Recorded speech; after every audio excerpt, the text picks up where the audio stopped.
Welcome to the pull session.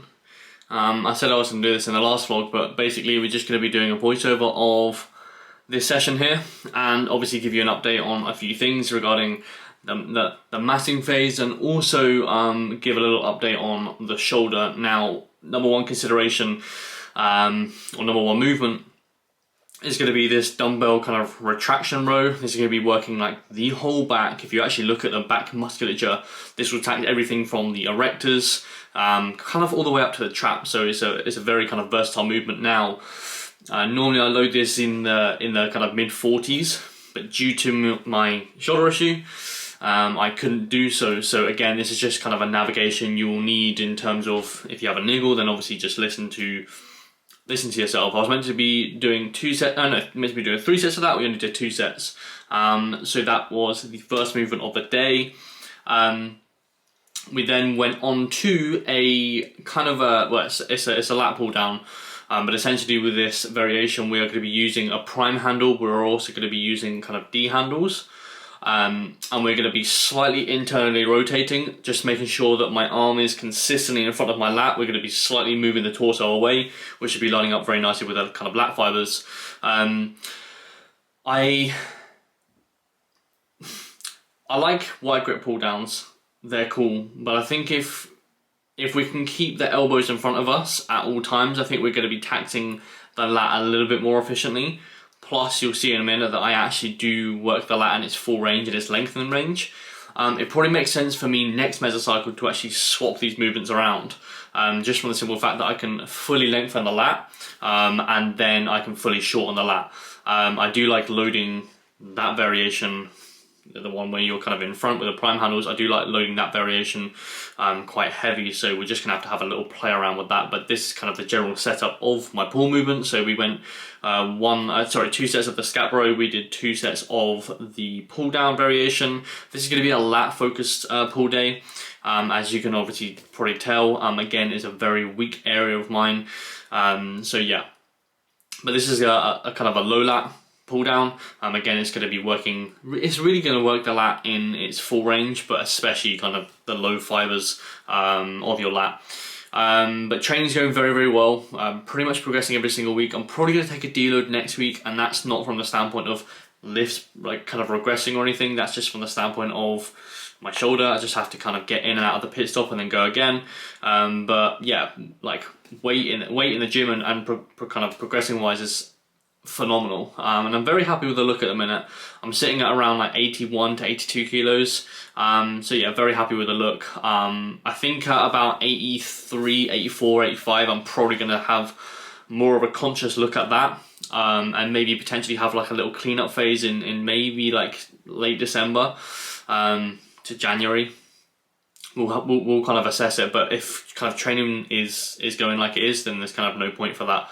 But I've just got to keep a lot tighter than I did last off season, because last off season last kind of prep I had a very long time to kind of dial it all in. This time, or this prep, I'm planning to have a much shorter prep, which means I have to get more aggressive, which means I just don't want to be like losing 50 pounds. I probably want to be losing like 30 pounds would probably be my goal. So yeah, I'm just going to decide whether I'm going to have a mini cut like in January, December, or whether I'm going to kind of push it all the way to like April, have a mini cut, have some time like a maintenance phase, and then go into my prep. But we'll see. Haven't really mapped out at the minute. So we did a mid row, which is going to be mid back focus. So we did kind of the whole back. We then did lat, and then we did a mid row variation. And understanding in kind of the realms of hypertrophy, we can go on the same machine and have a mid-back focus row. Then we can also have a lat focus row, which that single arm was, again, taxing the kind of lower fibers of the lat again, which is a very weak area of mine. So that's what we're doing. So we did 1 set of the mid row, mid-back focus, and then we did 1 set of the lat row. That's pretty much all of my back finito. Does that rhyme? Don't think so. We then go on to this variation, which is basically a rear delt fly. It kind of looks like a row, but it is a fly just for the nature of it. I've pretty much got this nailed now. I kind of was tweaking it for the last like 2, 3, 4 weeks, but I think I've actually nailed it, and I've taken photos of this because every time I get into the gym, I'm just like, how did we set this up? Me and Ollie basically discussed kind of how it kind of lines up, which it lined up very well here. And then we've taken a photo of it and taken notes, so we don't have to piss around for like 10-15 minutes just trying to get everything in line. We can just kind of get in and go.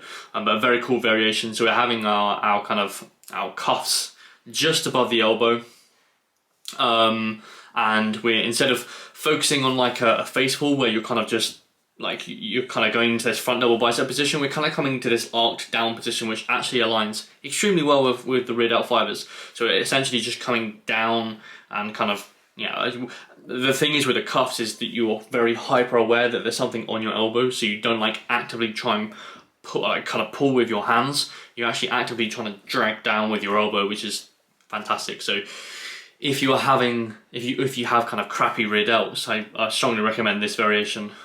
It's not going to grow massive kind of rear delts, but if you have struggled with kind of connecting, this helps no end, because I myself have struggled connecting. This variation is probably one of the only variations I actually feel, and that's pump and disruption wise post set, not necessarily my muscle connection. So we did 2 sets of that. So again, you have to understand, like, I'm trying to attack back no end. You got to think with them kind of 4 or 5 movements right at the start of the workout, you got to think that that is like pretty much the whole back done. The only thing I'm missing is really like a hip hinge, which the scap row kind of does, but we do have a hip hinge at the start of the week, so we're pretty much really covered in terms of hypertrophy. So we then move on to biceps, which I kind of realized when I was in prep that my biceps were actually a decent body part of mine. So biceps are actually somewhat on the back burner here. We are going to be doing or performing this exercise in the lengthened range, so we're actually lengthening out the biceps, kind of being behind. It kind of works it in the short range as well. But what we're going to do is actually kind of have it as a superset, because I quite like that. It's quite time efficient. And what we're going to do is basically go into the lengthened range, then we're going to turn around and then really work the shortened range, and that is pretty much the biceps tapped out after like 2 or 3 sets here. I think I actually did 3 sets, but yeah, I honestly didn't think my biceps were that great until we kind of dialed it down, and then I kind of realised that number one, my abs were pretty shit. So again, that's where my area of focus is going. A lot of my area of focus last off season was actually arms. So whether it was just a simple fact that I was assessing an area that didn't need to be assessed, or whether I actually brought them up in the off season, I can't really pinpoint, but either way I'm reasonably happy. But one area that I do hold like minimal body fat, and you probably saw from when I was prepping, is going to be like forearms. So like my kind of body fat, like total body fat could be like 15-16%, but my forearms are just consistently vascular. So yeah, again, that's another anecdote. For my arms are going to be reasonably good when I kind of lean down, and my midsection is going to be the last to come in. Even in the off season, that's going to be like the first place that I'm going to put fat on is going to be my midsection. The last place is going to be my arms. So if I ever have unveiny arms, then my midsection is just shit. So this is kind of the superset I'm going with. I'm not too worried about tempo here. We're just going to have some failure points at the end of the working set. Again, we're still training reasonably close to failure. And then I am basically being very cautious here, because this is actually the ruined delt. Just being very careful with loading. Like, I haven't really got any load going to kind of this. So yeah, this is pretty much the pull workout. So we started with back, we went on to rear delts, trying to get that Dorito back. We then hit biceps in a superset. And then we basically finished off with some delts, and again I've got one more session to do, which is the push session tomorrow. Might film that, we'll see. We've got a push session tomorrow, and then that's pretty much the mesocycle done. Then I can just again get into the pit stop and then go again. But yeah, that is the pull session. Hope you enjoyed. I hope you enjoyed the voiceover instead of me trying to talk in this rowdy gym, and I'll see you in the next vlog.